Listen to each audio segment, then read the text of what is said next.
TikTok's current state of monetization has reached a point of concern. The platform's payout to creators has drastically diminished, with earnings averaging just 2 to 4 cents per thousand views. This means that even if a video garners a massive number of views, the financial returns are minimal. Consider the case of Charli D'Amelio, the most followed TikToker with 159 million followers and nearly 18 billion views. Despite these impressive figures, her ad revenue from TikTok amounts to only $540,000. While this is still a considerable sum, it pales in comparison to what she could earn on YouTube, where a similar view count would result in earnings closer to $54 million. To compensate for the meager ad revenue, TikTokers rely on brand deals, sponsorships, and affiliate marketing. However, the income generated from these sources is relatively limited. The stark contrast between TikTok ads and YouTube ads is striking, with a 100x difference in potential earnings.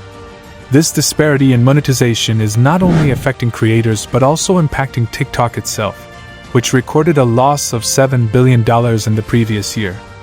The situation is reminiscent of Vine, which faced similar challenges and eventually shut down.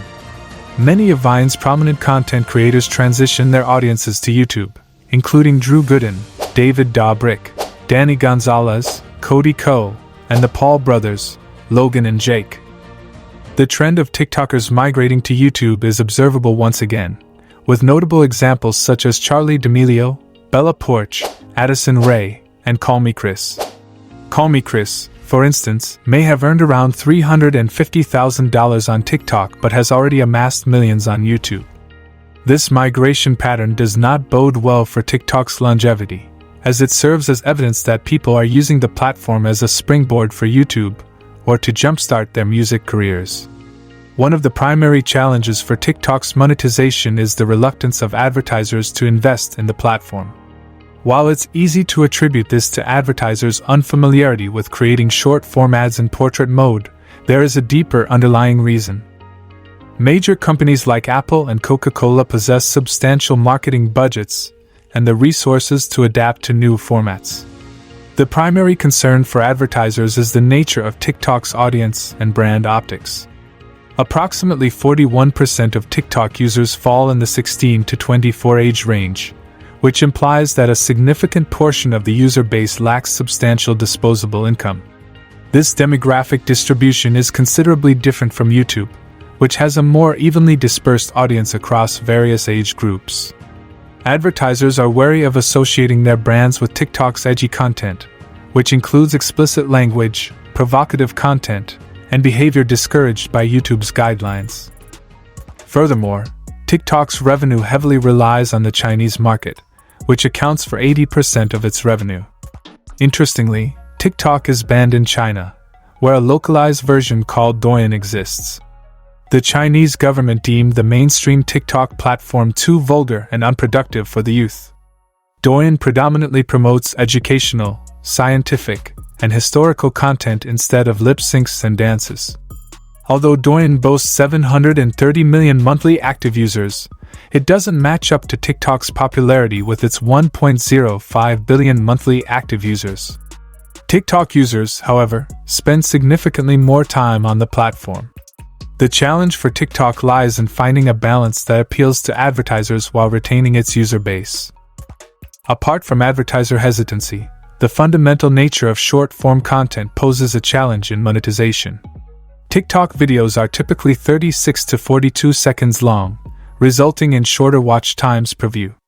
In contrast, YouTube videos have longer average watch times, allowing for more ad placements and, consequently, greater revenue potential.